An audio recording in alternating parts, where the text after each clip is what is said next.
tahanan ng ating mga kapatid. May presinto po ron, doon ka na magpaliwanag. Ako naman po si Lord de Vera. Parang racket pag tumaas, pero pag bumaba, simbagal lang balahibo. Ganyan daw, palagi ang galaw ng presyo ng petrolyo.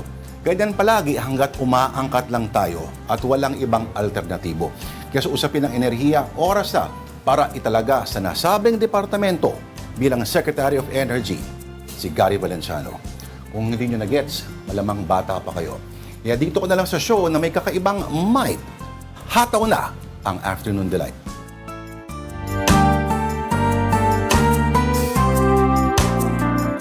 Yun, partner, malinis na energy yun. Oo. Alam mo, walang sabit. meron walang... akong, may kwento ako sa'yo about Mr. Pure Energy Gary Valenciano. Ay, nakwento mo na yan. Oo. Nakakahiya ka. Nakakahiya talaga ako. But Sumayaw ka talaga sa harap ni Gary sumayaw Valenciano. ako backstage dahil talagang feel na feel ko yung music niya, not knowing nandun pala siya sa tabi ko.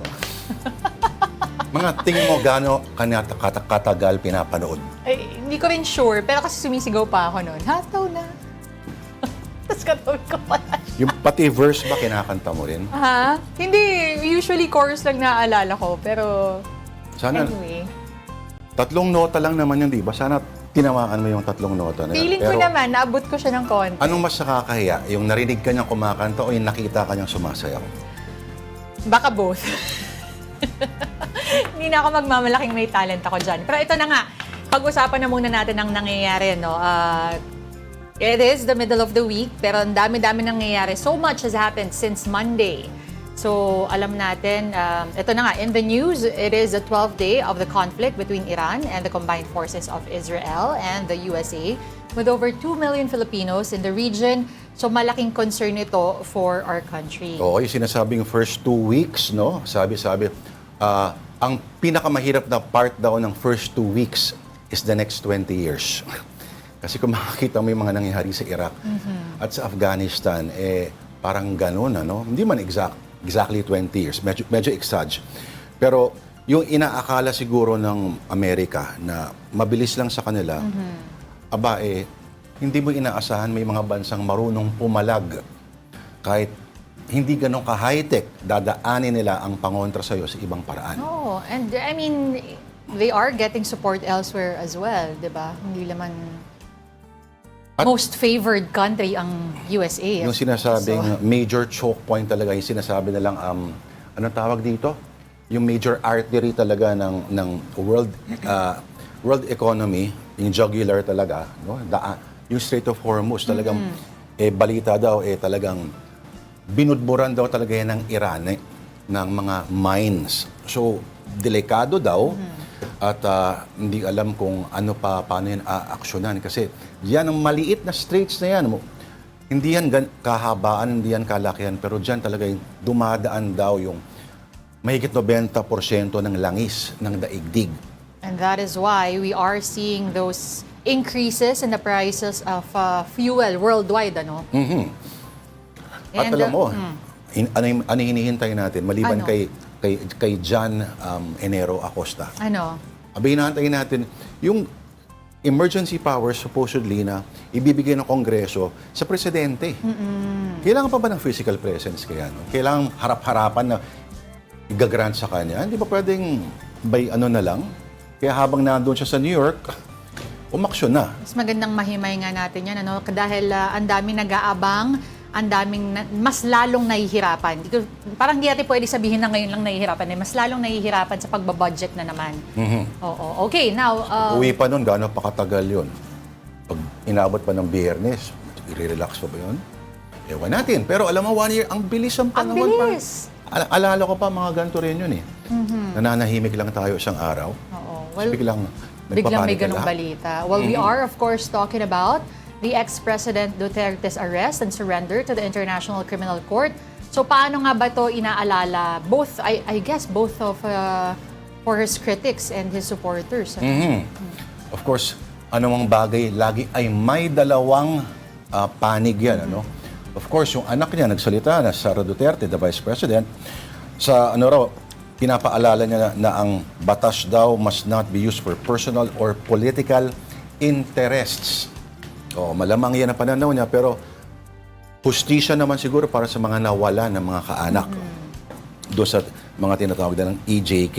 Ayon din sa Vice President, talagang nasubok daw talaga yung mga democratic institutions ng Pilipinas at ang commitment to the idea of due process, no?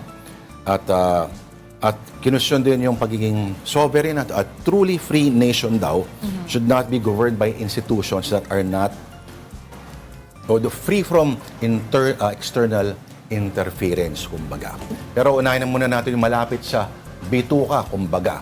Umaaray na ang mga transport groups sa bigat po ng pagbugso ng presyo ng gasolina. Enough ba ang fuel subsidy sa balak pang ayuda for public utility vehicle operators and drivers? Alamin niya na ating mobile journal, Arles de los Santos. Arles, mukhang nasa Kongreso ka ngayon, ha? Third, nandito nga tayo ngayon sa Kongreso kung saan kanina ay nagkaroon ng briefing yung House Committee on Transportation kasama yung Department of Transportation kaugnay nga sa lumalakas na daing ng iba't ibang transportation groups sa kabila ng mataas na presyo ng produktong petrolyo. Kaya ang panawagan nila ay kung maaari daw ay kanselahin na ang fuel at excise taxes maging yung pagpapawalang bisa doon nga sa oil deregulation dahil nila ay damang-daman nila nanunuot na raw sa kanila mga bulsa yung mataas nga na presyo ng mga produktong petrolyo. Kanina nung nagkaroon na pagkakataon na ipahayag ng Manibela yung kanilang posisyon dito, umaabot na daw sa 400 to 500 pesos yung nawawala sa kanilang binibiyahe araw-araw, no? At least for them, hindi raw sana nila Lord talaga prioridad yung pagtataas ng pamasahe dahil at the end of the day daw, ang kawawa pa rin talaga dito ay yung publiko. Pero kung ikakansela daw o aalisin muna yung excise at fuel taxes, mas bababa daw yung produktong petrolyo kasi ang kinatatakot nila dito, Lord, ay baka daw magkaroon ng domino effect, no? Kagaya na lamang, kunwari, nanatili daw na mataas yung presyo ng mga produktong petrolyo, tataas yung presyo ng mga pamasahe, kasunod na daw dyan yung iba pang mga produkto, kagaya na lamang ng mga pagkain, no? Na syempre gumagamit din ng langis para makarating sa mga palengke at sa mga kabahayan. Kaya parang natatakot sila no, doon sa domino effect nito. Kaya kung maaari daw, yung parang mas long term na mga hakbang yung pwedeng piliin ng pamahalaan. Aminado, ang DOTR Lord at Denise na kulang yung 2.5 billion pesos na fuel subsidy na ngayon ay inihahanda na nila para sa mga tsupera na tinamaan nga nitong big time oil price hike na nagsimula Martes ngayong linggo. Okay, pero Arles, yung 2.5 billion na yan, ilang operators, ilang drivers ang inaasahang makikinabang dyan? And are they also planning na mas palakihin pa yung budget dyan because we are expecting na medyo tatagal pa to. Ano? Sana naman hindi, pero mukhang patuloy pa to in the coming weeks. Yung gera sa Middle East. Hindi natin nakuha, Denise, no, yung eksaktong bilang ng mga drivers na pwedeng makatanggap ng subsidiya mula sa pamahalaan, at least from the DOTR, yung mga tsuper mismo, no? Pero nakuha natin kung magkano ito. Para sa mga traditional jeepneys, 5,000 pesos yung makukuha nilang fuel subsidy. Samantalang doon naman sa mga modern jeepney ay makatatanggap ang mga ito ng 10,000 pesos. Bagay na inaalmahan ng transportation groups dahil nila bakit daw mas malaki yung matatanggap ng modern jeepneys. Kasi ang paniwanag dito ng DOTR, Denise, ay yung mga modernized jeepney daw, bagaman energy efficient nito, no? At syempre, safer or cleaner daw para sa ating kalikasan, malaki pa rin yung ginagamit o kinukonsumo nitong petrolyo dahil meron pa rin itong aircon. So kung yung traditional jeepney daw, parang, if you remember it right, nasa 30 liters, mas madami daw yung kakailanganin nga ng modernized jeepney. Pero ayon sa transportation groups na kasama rin dito kanina, ang narinig nila na kaya daw 10,000 kasi kasama na raw doon yung panghulog pa nga sa mga unit na mga jeep na ito. No? Kaya nila, kung maaari daw, ay itigil na rin daw yung modernization kung yung pera lang din naman daw ng taong bayan ay mapupunta doon nga sa mas mahal at talagang magastos na pamamaraan para nga sa modernisasyon nito. Feeling tuloy ng ibang mga traditional jeepney drivers ay may parang diskriminasyon na nangyayari. Or isang paraan daw ito na parang mapuwersa sila na mag-shift na doon sa moderno. Kumbaga, pero mahaba-habang proseso pa yan. Okay, Arles, tama ba ako? Okay, nag-file ng bill, pareho si House Speaker D at si Congressman Sandro Marcos din ng bill na nag-grant ng emergency power sa ano. Pero may balita ko, may committee reports pa raw ito mangyayari. Hindi raw pala ganun siya kabilis lang basta-basta. Tama ba, Arles? Yes, Lord, mahaba-haba yung proseso nito, no? Kasi even yung DOTR, yung kanilang pagre-release ng fuel subsidy, kahit meron na raw silang pondo para rito at handa na rin yung kanilang mga papeles, hindi rin nila basta-basta na pwede ilabas yung pera na ito. And then, sabi nila, hinihintay na lang daw kasi nila no, yung certification mula sa DOE. Kasi kasama doon nga sa pag-suspend ng fuel taxes or yung VAT man ay yung certification nga mula sa DOE or Department of Energy na kinukumpirma na pumalo na o sumampa sa $80 per barrel yung krudo mula sa Middle East, no? Kaya daw ngayon hindi pa nila nakukumpleto at least from the DOE no yung 30 days kasi ilang araw pa lamang yung ganun yung presyo doon. So sabi nila pwede raw nilang ilabas agad yung certification na umaabot na nga sa $80 pero syempre kung magkakaroon ulit ng teknikalidad sa paglalabas ng pera at yung emergency power mahaba-haba at ibang usapan pa yan at least for them willing naman daw sila pero kailangan guided pa rin syempre ng legal na pamamaraan. Naku, Diyos ko, aabot pa siguro ng 1 linggo lahat ito, no? O mas matagal pa, Arles, sa tingin mo?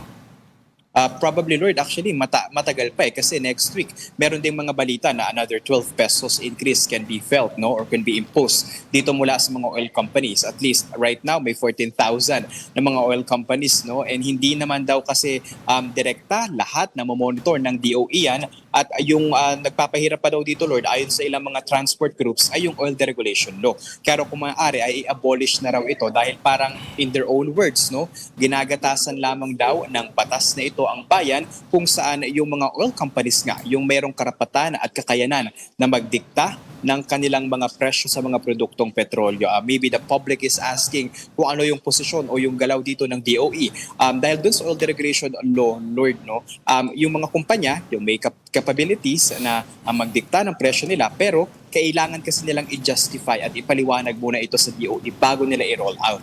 Yan yung dahilan kung bakit meron tayong fuel pricing na inilalabas mula sa DOE. Kaya kung matatandaan ninyo noong nakaraan ay merong 55 na gas stations sa buong bansa na nakatanggap ng show cause order kasi yung mabilis at labis na pagtaas ng presyo kailangan pa raw yung ipaliwanag kasi Tuesday pa dapat yung big time oil price hike sa mga petrolyo pero weekends pa lang ang ilan sa mga ito ay nagtaas na agad ng presyo. Diyos may kailan ba natin narinig tumutol yung DOE?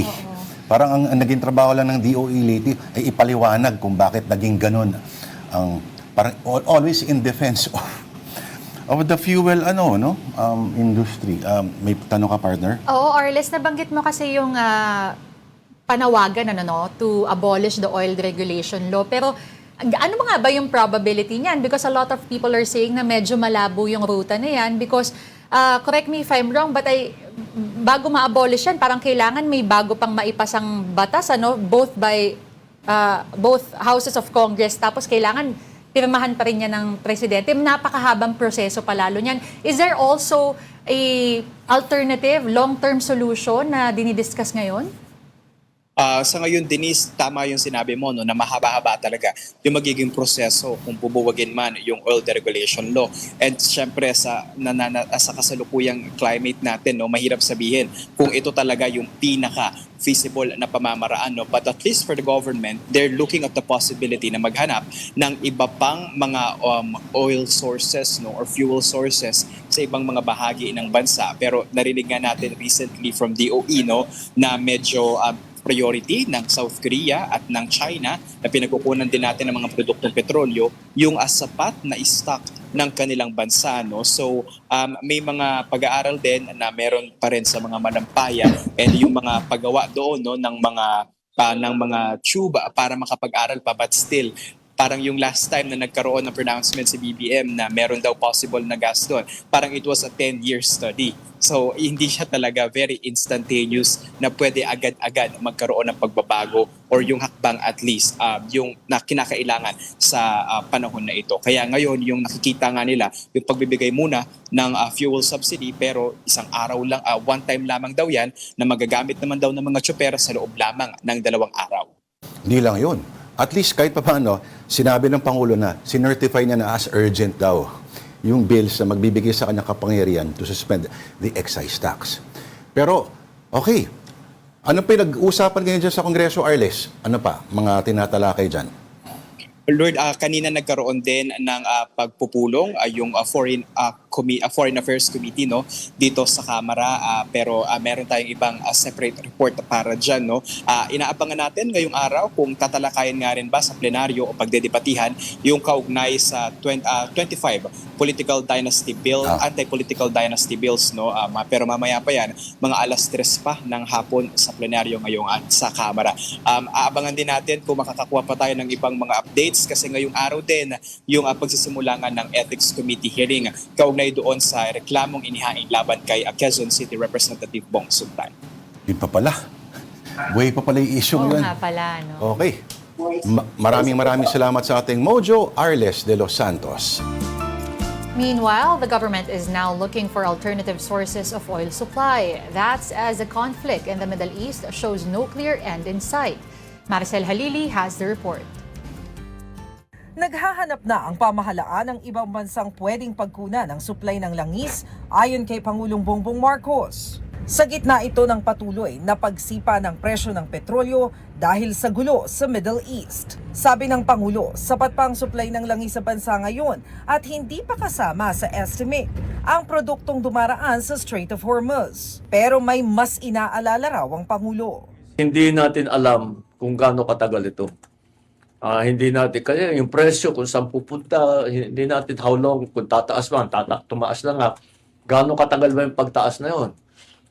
Ito ba ay pangmatagalan, permanent na ba ito? Volatility is also a big factor. Pag hindi tayo nakakasiguro kung gaano katagal pa ito, even the supply will be affected. Kasi yung mga supplier ng langis, siyempre, sasabihin nila, yung nasa amin, hawakan muna namin. Kaya naman muling iginiit ng Pangulo na isi-certify niya as urgent ang panukalang magbibigay ng emergency power sa kanya para tapyasin ang excise tax sa langis. What we asked of the legislature is really very simple, is that when the price of oil, at least this is the original version, when the price of oil has breached $80 per barrel, on average for a month, then the emergency powers can be exercised. Does that mean that you will necessarily do it? But it can be exercised by the president. Tuloy-tuloy din daw ang paghahanda ng chartered flights para ma-repatriate ang mga kababayan nating naiipit sa gulo. Pero marami man ang nag-aalala sa epekto ng Middle East conflict. Hindi pa rin dapat kalimutan ang mga isyu sa korupsyon. Kaya natanong si Pangulong Marcos kung nasaan na si dating Congressman Zaldico na isa sa mga sangkot sa flood control anomaly. Sabi ng Pangulo, nasa Portugal pa si Ko, pero hindi simple ang pagpapabalik sa kanya sa Pilipinas. Naglagay na tayo ng red notice sa Interpol at patuloy ang ating ugnayan sa mga Portuguese authorities na pauwi na siya. And that's the process that you do not send your own police to go and pick him up kasi wala naman jurisdiction ng police dun sa kung saan yung ibang bansa. So they cannot arrest anyone. So it will have to be with the assistance of the hosting country. Yun nga lang, ang mismong Independent Commission for Infrastructure na nag-iimbestiga sa anomalya, hindi pa tiyak ang kapalaran. Medyo matagal na kasing pinag-aaralan kung dapat na silang i-abolish o hindi. Let us see what else that they can do. But for now, their brief has already been fulfilled. Bago bumalik sa Pilipinas, nakipagpulong muna si Pangulong Marcos sa US Medical Glove Company para sa bagong investment sa Pilipinas. Tinatayang nasa $200 million ang pupuhunan nila sa Pilipinas na pwedeng makapagbigay ng trabaho sa nasa 2,000 Pinoy. Nakipag-usap din siya kay US Undersecretary of War for Policy, Eldridge Colby, para higit na pagtibayin ang defense partnership ng Amerika at ng Pilipinas. 1 year since local enforcers arrested former President Digong Duterte per Interpol request. Duterte remains detained at the Hague's K-Vaningan facility while getting due process over alleged crimes against humanity before the International Criminal Court. What does this mean for the families of drug war victims? News 5 correspondent Mon Gualvez is with some of them in Quezon City. Mon? Hi Denise, katatapos lamang kaninang umaga ng pananalangin at misa ng mga kaanak ng mga nasawi sa sinasabing war on drugs. Isang taon na nga ang nakalipas matapos maaresto at dalhin sa dating Pangulong Rodrigo Duterte sa The Hague, Netherlands. Meron silang mga symbolic activities na ginawa, such as nag-iwan sila ng mga tsinela sa harap ng simbahan together with some images of footprints na nagsisimbolize daw sa parang pagkisa at patuloy na pagdamay ng mga kaanak na naririto sa lupa habang sinusulong ang hustisya sa mga namayapa dulot ng madugong war on drugs. Giit ni Father Flavi Villanueva na kasama umaagapay sa mga pamilya ng biktima, mahalaga ang patuloy na pag-alala sa mga nangyayari rather sa biktima. Ito kasi yung mabisang paraan ng tunay na paghilom at sa pag-asang tuluyang mapanagot sa dating Pangulong Duterte, maging yung iba pa mga sangkot sa sinasabing EJK. Aminado yung mga tumalong kaanak, kumaan kahit paano yung kanilang pakiramdam habang nakikita nakakulong pa nga rin ang dating Pangulo sa The Hague habang hinaharap ang crimes against humanity sa International Criminal Court. Kinundin na rin nila ang mga inilatag ng depensa sa pangunguna ng lead counsel ni former PRRD na si Attorney Nicholas Kaufman na pinagdudahan yung kredibilidad ng mga testigo. Giit ni Father Villanueva, yung daan-daang pangalan at larawan ng mga nasawi sa drug war ang patunay na may nangyaring pagpatay maging yung pananatili raw ni dating Pangulong Duterte sa The Hague. Nakapanood naman sa misa yung ginawang pag-turnover ng mga abo ng ilang biktima sa kanilang kaanak matapos muling hukayin at i-examine ni Dr. Raquel Fortuna. Matapos makapiling sandali ng mga kaanak yung abo ng kanilang mga mahal sa buhay ay ililipat naman yung urn sa dambana ng paghilom sa Laloma Cemetery. Mahigit 100 na yung nandoong mga labi. Patuloy kasi yung ginagawang pag-examine sa mga labi na magagamit daw ng prosecution eventually sakaling matuloy yung paglilitis sa ICC. And then for now, Denise, sa mga oras na ito, nandito kami sa Supreme Court kung saan ginagawa naman yung pro-Duterte side in which a group is actually appealing dito sa SC for a decision kahit paano doon sa final nilang petition for certiorari last year, a year over after the alleged kidnapping daw kay dating Pangulo Duterte nang dalhin nga siya sa Netherlands. Dito sila manggugulo at ito daw ay kanilang parang panawagan lamang na kung sakaling legal, sana daw sabihin na kaagad ng Supreme Court at kung illegal naman, dapat ay may managot daw sa nangyaring pagdala sa dating Pangulo sa The Hague, Netherlands. Mon, si Lord de Vera to.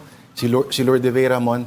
Hi, Lord. Opo. Yung kanina sa may Sacred Heart Parish sa may Kamuning, no? Diyan ginanap Yes, yung seremonya. May nilatag silang parang isang kulay itim na hindi ko alam, mukhang tarpaulin ata yun, ano? Parang kasing laki siya ng isang pader.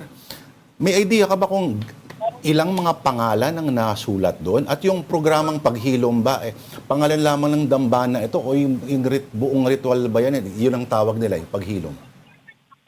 Yes, yung tarpaulin, yung parang wall na sinasabi mo, Lord, nakasulat doon yung mahigit 100 na mga pangalan na sinasabi ngang mga nasawi dulot ng madugong drug war. At ngayon, yung sinasabi naman na paghilom, ito yung sa may dambana nga ng paghilom, no? Ito yung parang nilalagyan nga ng mga urn na matapos hukayin, matapos i-re-examine, no? For some evidences na kinukuha nila na pwedeng magamit daw sa ICC in case magtuloy ang paglilitis doon, Lord. Alright.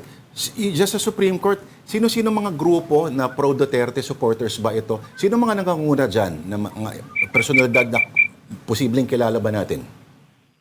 Yeah, actually si Attorney Ferdinand Topacio is leading the group, no, dito sa Supreme Court, and he is the one actually saying na magalang silang makikiusap at talaga nangangalampag nga dito sa Supreme Court na desisyonan yung petition for certiorari na kanilang final nung time na inaaresto at dinadala nga sa dating Pangulong Duterte patungo sa The Hague. There's different groups na nandito, mga Duterte supporters, may Citizens Crime Watch, a non-partisan group naman na nandito rin at talagang, and they are expecting that their number will rise in a bit, no? Kasi yun yung sinasabi ni Attorney Topacio na may mga iba't ibang grupo. Initially, this is actually dapat sa Liwasang Bonifacio. Pero marami na doon nagtungo kasi dito sa Supreme Court, kaya dito na sila nag-motorcade and then dito na ginawa yung kanilang short program, Lord. Ay, may motorcade pa. Parang walang problema sa petrolyo. Pero, Motor. oo. Mon Gualvez, di ba nung Monday, sinabi ng PNP na naka-high alert sila ngayon, supposedly sa anibersaryo, at may mga nagbabantay doon sa kahabaan ng EDSA kasi may balita na posibleng iyan daw ang gawing isa sa mga dadaanan ng mga grupo na posibleng manguna sa protesta. Ito ba ay may kinalaman din dyan, Mon Gualvez? Right now, a lot of policemen are actually here also sa harapan ng Supreme Court. Mukhang handa sila sa mga grupo na nagpoprotesta at saka nagsasagawa ng iba't ibang mga pagkilos. So ngayon dito sa may Padre Faura Street, medyo nakakain na naman yung, maliit lang yung kalye, pero nakakain na rin siya ngayon ng mga nag-rally or mga sumusugod na mga protesters. So yung dalawang lane hanggang tatlo sana, isa na lamang yung nadadaanan ngayon at masikip pa, no? So ito yung ina-assist din ng mga police na sana hindi ma-hamper yung flow of traffic, at the same time hindi nga magkaroon ng any untoward incident dito sa lugar, Lord. Okay, Mon, are they expecting that crowd to get any bigger throughout the day? At ano ba yung, may programa ba sila hanggang mamayang hapon or what? Initially, Denise, when we saw them doon sa Liwasang Bonifacio, to be honest, less than 50 people lamang yun nandoon. That's why they said we will just do a motorcade and then go to the Supreme Court. And when we arrived here to the Supreme Court, dito na mas marami-rami yung mga tao. At ang sinasabi ni Atty. Topacio kanina, they're expecting 1,000 of people that will arrive or that will actually join their program for today, Denise. Kasi over the past, long weekend lalong-lalo na, sinabi ng kapulisan na may minomonitor sila mga panawagan daw for a massive motorcade. At along EDSA, walang binanggit doon sa part na yan, Mon, pero ang ending supposedly ito ay sa Villamor Air Base. Doon ang supposedly doon ang nangyari 1 year ago, itong makasaysayang pag-aresto. Okay, Mon, may tanong ka ba kay Mon Gualvez? Kung wala, magpapasalamat na muna tayo sa ating News 5 correspondent, Mon Gualvez. Thank you, Mon. Okay. Motorcade. Marami pang kaming kwento sa inyo. Promise, magbabalik po ang Afternoon Delight. This is AP News Minute. President Donald Trump says the war against Iran could be over quickly. In a news conference on Monday, he also said the fight could escalate if Iran disrupts global oil supplies. An Iranian attack sparked a fire at an oil refinery in Bahrain on Monday.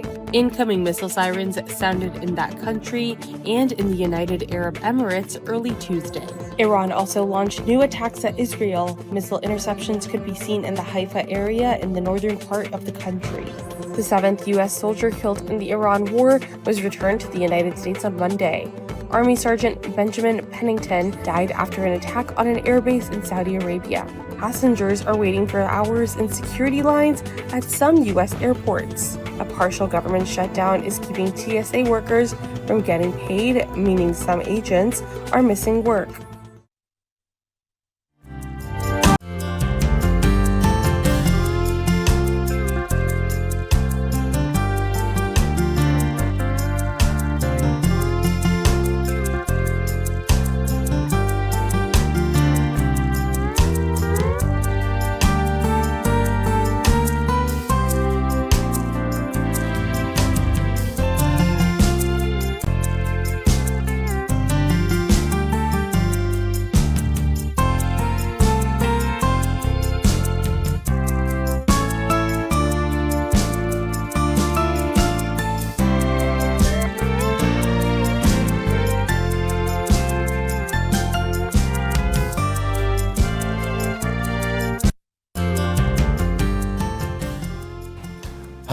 Mapapaganon ka na lang eh. This is still Afternoon Delight on One News. Ako po si Lourdes Vera. At ako naman po si Denise Tan. Magandang hapon pong muli. A Filipino seafarer has been reported missing after the ship or his ship was allegedly bombed one of the bombed ships in the Strait of Hormuz. Meantime, several OFWs caught in the escalating tensions have safely returned home. Para bigyan ng mukha ang balita, mobile journalist Evan Tarinque. Balik Pinas kagabi ang 20 OFW at 9 nilang kaanak mula Dubai. Dahil limitado ang flight doon, tumawid daw sila ng border para makarating ng Oman saka lumipad pa Pinas. May kasama rin silang 3 Pinoy mula sa Oman. Nakauwi rin ang 5 Pinoy mula Israel. 21 OFW na may kasamang 10 anak din mula Qatar ang lumapag nitong madaling araw. Sa bilang ng DMW, higit 100 na raw ang kabuuan ng mga nakabalik na ng Pilipinas. May ilan namang kinakailangan sumailalim sa debriefing dahil sa epekto ng pambobomba sa Middle East. So nung time na nasa hospital bed daw siya, nadidinig niya yung missile fire, drone attack. So kinikwento niya yun at nakikita ko na apektado siya. Binigyan din sila ng financial assistance, counseling at aalalayan sa paghahanap ng trabaho. Asahan din daw ang pagkakaroon ng chartered flights. Ito ay para sa mga kababayan natin na humingi ng tulong at nagkaroon na ng clearances mula sa mga kababayan natin sa Bahrain, Kuwait at Qatar. Isang Pilipinong seafarer naman ang nawala matapos umanong atakihin ang sinasakyan nitong barko habang dumadaan sa Strait of Hormuz. Ayon kay Chris Miranda, gabi ng March 5 pa sila huling nagkausap ng mister. Naka-standby raw sila para magtungo sa Ras Al Khaimah para i-rescue at hilain ang isang binombang barko na may kargang mga container. Ang sabi niya, yung pupuntahan pala namin, yung binomba. Hindi ako naman, bakit ka pupunta dyan? Bakit kayo ang pinapunta dyan? Anong akala niyo sa katawan niyo? Mga pambala ng bomba? Yun pang sinabi ko sa kanya. Akala ko naman kasi nagjo-joke. Kinabukasan, hindi na raw makontak ni Miranda ang asawa. Ibinalita na lang sa kanya ng kumpanya nito na nawawala ang mister. Dapat may ginagawa din sila sa UAE na alam nila na mayroon na po, di pa alam na nila na bawal na yung daanan. Dapat may malasakit din sila sa kapwa Pilipino at saka kung may ganitong nangyayari man, aksyon na nila agad. Awang-awa na po ako, hindi ko alam kung anong hirap niya pinagdadaanan ngayon. Mahal na mahal po namin siya, bumalik na po. Ngayong nagmamahal ang petrolyo bunsod ng epekto ng gyera sa Middle East, nag-aalala ang mga vendor sa Paco Public Market na baka sumunod na ang mga presyo ng kanilang paninda. Mataas po kasi ang puhunan namin ngayon. Sabi po nila, kulang daw po sa supply. Sa ngayon, wala pa naman halos pagbabago sa mga presyo ng bigas, gulay at karne, pero ang ilang mamimili nakaantabay na. Pag tumaas yung gasolina, matik yan kasi kung inaangkat yung mga products, di ba? So, tatamaan talaga yung mga nasa baba. Ang Malolo City sa Bulacan, magpapatupad naman daw ng Earth Hour araw-araw na. Ayon kay Mayor Christian Natividad, papapatayin nila ang mga ilaw at air conditioning system sa mga opisina sa City Hall tuwing tanghalian. Gagawin daw nila ito hanggat hindi nagbabalik normal ang presyo ng produktong petrolyo. Hinikayat din nila ang mga residente na magpatay ng ilaw at air condition sa loob ng 1 oras kada araw. Mga kapatid, Mobile Journal Ivan Tarinque po, hatid ang muka ng balita. And the search continues for a Filipino seafarer reported missing in Oman following a missile attack in the Strait of Hormuz. Meanwhile, the Department of Migrant Workers is reiterating that Filipino seafarers have the right to refuse deployment to the Middle East amid rising tensions in the region. And for the latest, mobile journalist Amy Atienza joins us live from Batasang, Pambansa. Amy, anong update natin dyan? Good afternoon, Lord Denise. Kaninang umaga dito sa House of Representatives, nagkaroon din ng pagdinig ang House Committee on Foreign Affairs para nga mapag-usapan naman yung relief efforts para nga matulungan ng overseas Filipino workers maging yung mga turista na na-stuck sa Middle East areas. Kanina narinig natin yung pahayag din ng Department of Migrant Workers Secretary Hans Leo Kakdak tungkol nga dito sa nawawalang seafarers. Sabi niya naman, meron na din silang close coordination with the Omani Navy para nga mahanap itong nawawalang Pinoy at meron na din silang contact with the family of the lost seafarer para nga din hindi gaanong nakababahala yung pagkawala nito. Pero ang pinaka worrisome pa rin, no, Denise, doon sa napag-usapan, ay ito na lang daw kasing si George Francis Miranda ang nawawala doon sa natagpo ang naatake ng missile, no, na bangka doon sa Strait of Hormuz. Kaya double yung effort na nilalabas nila para nga makita na ito. Pero bukod pa dyan, no, puntahan din natin yung situation naman ng ilang mga overseas Filipino workers sa iba't ibang areas ng Middle East. Nasabi na rin naman ng DMW na nag-extend na sila ng around 4,600 forms of assistance. So kabilang dito yung sa accommodation, sa pagkain, financial assistance, maging yung sa psychosocial na briefing nga para nga matulungan dahil nga sa trauma na natamo din ng ating mga kababayan doon sa Middle East. Bukod pa dyan, napag-usapan rin dito, no, Denise, yung hindi maaaring i-withhold yung passport ng mga nais pumunta, bumalik ng bansa. At bukod pa dyan yung sa funds naman, na handa naman daw yung government funds ng DMW maging ng OWA para nga matulungan at mabigyan ng financial assistance itong mga kababayan natin na naapektuhan ng tensyon sa Middle East. Okay, Amy, curious lang ako, no? Yung mga otoridad dyan, wala ba silang kahit anong information what exactly happened during the missile attack? Because as you've mentioned na nga rin, itong si George Miranda, siya na lang yung nawawala dito. And we know may mga casualties din, ano, nung tinamaan itong Musafa 2.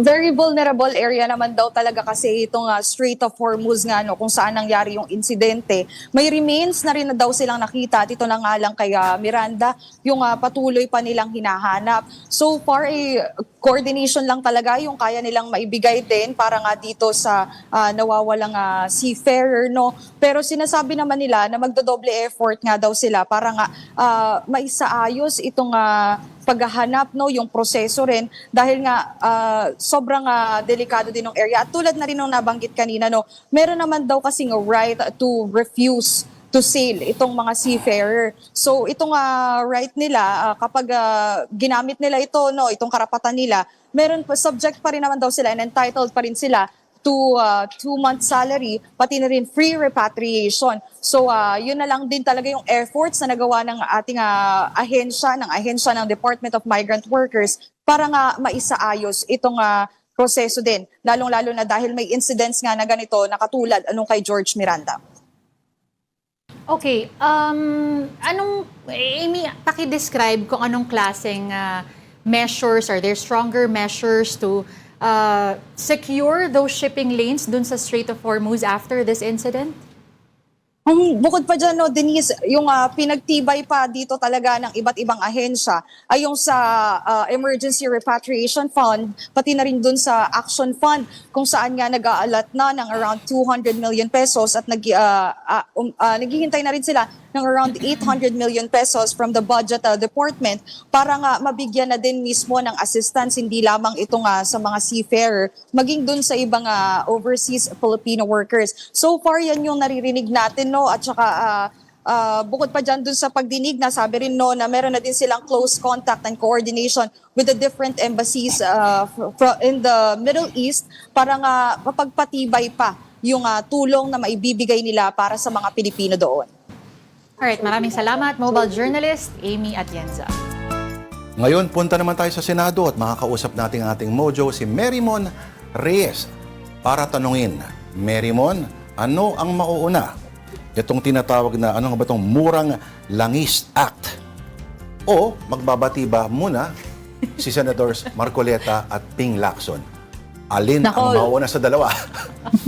Nako, Lord Denise, ang sabi dyan ni Senate President Pro Tempore Ping Lacson, kung ceasefire na ba to, kung tapos na ba yung palitan ng dalawang senador siya, tsaka si Senator Rodante Marcoleta. Ang sabi ni Senator Ping, hindi niya raw tiyak. Basta ang kanya raw kasi, kumbaga, wala raw sa kanya problema kung isa o dalawang beses daw siyang hihiritan. Pero kung papangatlo pa raw, may hangganan din daw ang pasensya. Dito sinabi ni Senator Ping na parang nga raw siyang rubber band na merong elastic limit na kapag aabot na raw dun sa limitasyon na yun, dapat niya raw i-preserve o ingatan yun. Kaya ang nasabi pa ni Sen Ping last week, nagmamonitor daw siya, nasa lounge daw siya, doon niya raw kinausap si Majority Leader Senator Mig Zubiri kung sasagot daw ba siya sa mga sa naging privilege speech ni Senator Marcoleta, doon na pagdesisyonan niya raw na hindi. Pero nitong Monday, nung nagsalita ulit si Senator Marcoleta, nababanggit na rin yung pangalan ni Senator Lacson, doon niya raw naisip na enough is enough, kaya inabot pa raw sila ng hating gabi ng staff niya para i-draft yung maging kasagutan niya. Dito, sinasabi niya rin na may pattern daw yung mga komento ni Senator Marcoleta na tungkol sa West Philippine Sea na kung titignan yung website sa China, pareho sila ng remarks na hindi na raw sana yun lalabas kung hindi na naubos yung pagtitimpi na Senator Ping nitong mga lumipas na araw. Pero nakakapanayam naman natin si Senator Rodante Marcoleta kanina, sabi niya, if Senator Ping Lacson feels good, feels okay, edi okay daw. Pero para raw sa kanya, wag daw ilihis yung hinahanap daw, yung issue na hinahanap ng taong bayan, na nalamas daw yung kaban ng bayan. And para sa kanya, ang lahat naman daw na sinabi niya sa speech niya, yung mga tao raw na pwedeng puntahan, mga lokasyon daw na pwedeng puntahan, pwede naman daw yung puntahan, pero hindi raw ito nasabi ni Senator Ping. And still, matigas niyang sinabi na hindi raw siya pipirma doon sa partial Blue Ribbon Committee report. In defense of Senator Marcoleta naman, kahit pa paano Mary Mon, maraming nagtataka nga na ang tagal-tagal, draft, ano na yung draft na yan, bakit nga hindi pa nilalabas? Ano pa ba hinihintay, Mary Mon? Mga pirma ng mga miyembro ng Senate Committee o Senate Blue Ribbon Committee ang kailangan kasi yung majority ng members kailangan pumirma dito whether okay sa kanila or may gusto silang i-komento dito, gusto silang ipa-amend or meron silang questions, lahat ng yan maa-address kapag ka na-forward na sa plenary floor or sa session itong committee report. Pero ang nasabi kasi ni Senator Ping kahapon, simula nung binigay niya yung kopya a month ago sa mga senador, si Senator Bam Aquino pa lang ang nag-a-affix ng kanyang signature. Doon niya nire-respeto yung oras kung kailan o okay na itong mga miyembro ng komite. Pero yun nga so far, isang senador pa lang, kaya yun yung pinakahinihintay ng lahat ng tao, especially tayong media na nag-aabang din dito sa session kung kailan nga ba masasalang ang Blue Ribbon Committee report. O kaya mga media kasi, kino-cover nyo lang yung first part ng yung mga hirit, hindi nyo Mary Mon, paliwanag mo nga sa akin, ano ba yung reference yung sinabi ni Senator Ping yung mas maliwanag pa sa bumbunan na nasisilawan sa katanghaliang tapat? Yun ba pure metaphor lamang o may nais bang tukuyin yung yung imagery na yun? Lord, kahapon kasi metaphorical tsaka rhetorical questions ang binabato ni Senator Ping sa privilege speech niya. Ito yung pinatutungkulan niya. For example, tungkol doon sa interparliamentary courtesy na sinasabi ni Senator Marcoleta dapat na buwagin para imbitahan si dating House Speaker Martin Romualdez sa mga pagdinig ng Blue Ribbon Committee. Ang rhetoric question naman in return ni Sen Ping, kung ang Kamara raw ay magsasagawa ng pagdinig tungkol sa salin ng senador, kung kunwari kasama doon si Senator Rodante Marcoleta, gusto niya bang i-waive din yung interparliamentary courtesy o gagamitin niya yon para hindi pumunta o dumalo sa pagdinig ng Kamara? So maraming pabalik na pabato naman ng tanong itong si Sen Ping plus other symbolic na mantras tulad na lang ng ibang mga pahayag niya na pinost niya na lumipas na linggo, yung in the Chinese language nakalagay pa doon, you cannot explain ice to a summer insect. So, very rhetorical and symbolic lahat ng patotsada rin ni Sen Ping in return sa remarks and sa behavior daw ni Senator Marcoleta. Ngayon ko lang nadinig yung sa lahat ng mapipili talaga. Panoorin mo kasi ng buo. Yung bumbunan talagang katanghali ang tapat pa talaga. Okay, kakambyo na ako, Si Senator Titos, pinag-uusapan ngayon Committee on Ways and Means. Ang mga paraan para pababain ang presyo ng langis. Ano nga ba itong mga tinatalakay ngayon, Mary Mon, at ang Murang Langis Act? Lord, Denise, yung mga panukala kasi o yung mga remedyo na kailangan daw gawin para ma-address yung impact ng girian sa Middle East dito sa normal daw na pang-araw-araw na pamumuhay ng Pilipino, especially sa presyo ng produktong petrolyo. Yan yung iniisa-isa ngayon ng Committee on Energy tsaka ng Senate Committee on Ways and Means. Kanina naibahagi na ni Department of Finance Undersecretary Carlo Adriano na for example, yung excise tax collection daw from imported petroleum products taong 2025, 173.22 billion pesos. Sa dito, ang gasolina, 82.9 billion pesos, ang diesel, 70.87 billion pesos, ang kerosene, 0.26 billion pesos, ang LPG, 6.37 billion pesos. Ang VAT collection mula sa mga pesos. So ang total collection daw ng bansa sa excise and VAT ng taong 2025 is 294.81 billion pesos. Dito ang proposal ng DOF is upon the recommendation ng DBCC, maaaring temporarily i-reduce or i-suspend ng Pangulo ang excise tax on fuel products given a certain trigger. Yung trigger na to, 2-month average of Dubai crude oil na base sa mean of Platts Singapore ay umaabot na or nag-exceed na ng $80 per barrel. And itong excise tax on fuel products, magre-revert ito 120 automatically kapag yung rates ay bumalik na sa normalcy. Kumbaga, hindi ito sobrang upsurge tulad ng lumipas na mga buwan. Pero ang nasabi dito ng Department of Finance, ito ang potential losses naman. Kapag sinuspend ang excise tax alone on oil commodities, 121.4 billion pesos ang maaaring mawala. Kapag sa VAT, kasi ang excise Sisiw part lang pa rin yan. daw ito ng computation ng VAT, 14.6 billion pesos. Kanina naman, nagsalita rin ang piston, ang concern nila, nasa 1,000 kada araw ang nawawala raw sa pera nila dahil nga sa surge ng prices ng produktong petrolyo na sana nagagamit daw nila sa pangangailangan ng kanilang pamilya o kaya raw ng operator. Kaya for them, hindi lang daw excise tax, dapat din daw VAT, tanggalin daw or suspendihin. O kaya naman i-reduce ng gobyerno. Yeah, okay. Kawawa naman pag kulang ang koleksyon natin. Ano nanakawin ng mga politiko? Hindi, I was gonna ask, Marymon, kasi yan yung laging sinasabi, na concern na mawawala ng pondo o malaki yung mawawala kapag tinanggal o sinuspend yung excise tax, pati na rin yung VAT. Pero wala bang alternative na pwedeng mapagkuhanan ng pondo itong ang ating gobyerno kung maisuspindi nga yung koleksyon niyan? Denise, ang nasabi dyan ng Finance Department, pwede raw partially ma-offset itong potential losses kapag galing naman ito sa additional collections from VAT on oil. So for example, kung $80 per barrel ang pwede pang makuha is around 16 billion pesos in other collections. Kapag ka $85 per barrel, 25.4 billion pesos. Kapag ka $90 per barrel, around 26 billion pesos. Kapag ka umabot na raw ng $100 per barrel, 37 billion pesos pa rin. So ito yung maaring makapag-offset doon sa potential losses naman. Kaya ang sinasabi dito, ang nabanggit ng Finance so far, excise tax. Kasi itong VAT, tulad ng nasabi ni Finance Committee Chair, Senator Sherwin Gatchalian, mahirap daw kung tatanggalin ang VAT kasi walang kasiguraduhan kung bababa talaga ang presyo ng produktong petrolyo pag tinanggal ang VAT kasi pwedeng malipat yung koleksyon nito sa ibang mga produkto naman daw. Alright, tsaka ko na lang tatanungin yung ipano ka lang i-livestream din yung BICAM discussions ng anti-political dynasty bill. Ano? Sabi ni Tito Soto, ang Senate President, maging yung kung may plano rin ba ang Senado na mag 4-day work week, hindi nalagay ang Senator Bato de la Rosa. Diba? Parang ilang buwan ng work from home. Pero yan, ang ating napakasipag na mojo sa Senado, Marymon Reyes. Thank you, Marymon Reyes. Well, again, this is Afternoon Delight on One News. We just need to pause for another break. We'll be right back. Hello, Rich.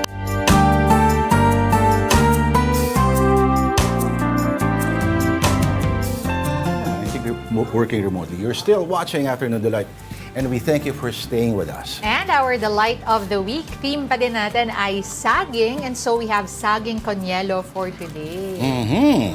Saktong init pa naman na Saging kasi. na Sava. Sava? Pranses tayo ngayon. Teka lang. Alam mo, partner, Ano to? Saging ba yan? sabayan. Minatamis. Ito orange. Palibhasa, walang ganyan sa alabang. Sabi walang ganyan sa alabang. Broadcast natin kung taga saan ako. No? Wait, bakit orange? Hindi naman, pag minamatamis naman, dapat hindi ganito. Oh, pero pag binabad mo sa sugar plus, ano ba yun? Sugar plus, isa pa, hindi Hindi ko alam atsuete. kung paano haluin. Di ba maganda yung nuclear orange na food coloring? Teka lang, Masarap dapat talaga. kasi dito, hinihigop muna. Yan ang gawaing UST. Ayos ba? Sarap, refreshing. Okay, sige. Mas gusto ko to kaysa sa halo-halo. Talaga? Halo-halo kasi parang gulo-gulo na eh. Masyado na maraming Masyado na what maraming is cast happening. of characters. Yeah. Ako naman, mas gusto ko ang mais, Ko rin, conyelo. gusto ko rin yan. Okay. So kung sa tatlong yon mas pipiliin ko, mas huli ng aking hierarchy of ang halo-halo. Ano ba mas Lalo na sarap kung na maraming mga beans. Yung white. Yung red, do you mind? Masarap yung red. Yung red beans. Yung maliliit. Ayoko rin yun. Ganon. Ako ayoko lang yung white. Doon ako allergic. Nako, Lalong-lalo na pagkatas yung kumain ng halo-halo, nasa enclosed space kayo. Ayos. Pakita natin yung tablet ni Denise. Yung tablet ko, puro condensed milk na. Okay, sige, batiin na lang natin lahat na nanonood ngayon na Afternoon Delight via live streaming on Facebook, YouTube, and on TikTok. Ayon sa aking premium na YouTube account. Aba, Go.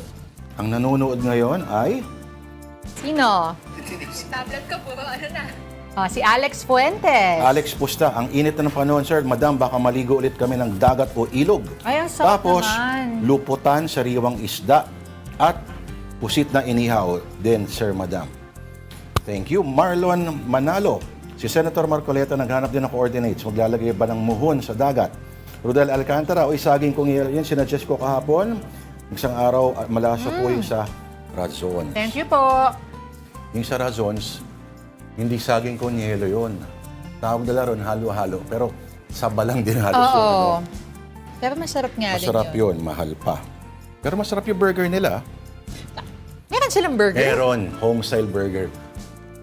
Masarap. Talaga? Saka yung sisig nila, kahit ganyan kalalaki yung ano. Oh, I've never tried. Okay. Sino pa? Elmo Cardenas, nabanggit na ba natin? Work from home, Pampanga yan si Bato, sir. Sabi niya. Pampanga ba talaga? Okay, sino pa? Perfect Complex. Exactly, alam naman niya masyadong magulo sa Middle East. Bakit pa kaya mas gusto niya mas malayo? Mas magulo, pwede naman siya mas malapit, mas mura. May monopoly ba talaga o may nakikinabang? Naku. Sabi din ni, maraming comments si Alvin po. Kenneth Brian Almayo, nagtatanong naman ng weather question. Nico Cabales, hi Tito Lord, Ote Denise, #AD, humataw na. Okay. Sino pa ba? Renz Matienzo. Good afternoon, Tito Lord and Auntie Denise. Victor Velasco, nanonood din from Cabuyao City in Laguna. As Jinx well as... 89. Oo, Jinx 89. Victor Velasco, delicious dessert. Sana hindi madamay yung mga pagkain, sir. Madam, kawawa naman kaming mahirap. Uy, paggas ang tumaas, lahat damay. Oo. Niwala ka dyan. Okay. Sabi ni Rodel biruin mo 1 year na si Colombo, a.k.a. Abo. Grabe. Teka lang. Pangalan niya si Rodel Alcantara po humirit noon, ha? India Afro. Nag-smile lang siya. Sige, mas madaming comments dyan sa'yo. Batiin ko na lang din tatay ko. Ay, sige Tatay po. Erning. Hello, good evening, Huwag ka nang Tito. madudulas ulit, ha? Ay! Ayun, dulas daw eh. I hope Alam niya you're kung ba't siya okay. nadulas. Ngayon pa lang yung mana mo, padala mo na sa akin. Grabe siya. Okay, batiin ko na rin. Tita Radel, Tita Jane Catapia, hello po. Okay. Batiin ko na rin tropa ko. Oh, sige. Si pangalan nun. Gwapo yun eh, patangkad. Si Onyong. Ay, wow. Hello. Okay, sige. That will have to do it for... Meron ka pa bang babatiin? Si Onyong. Si Onyong. Okay, that will have to do it for us for today. Thank you for watching Afternoon Delight. Ako po, si Denise Tan. Tuloy mo lang yan. Okay, join us again tomorrow at 2 p.m. Siya naman po si Lourdes de Vera. Kapatid, we are One News, all sides, all the time. Have a delightful afternoon. Parang may back.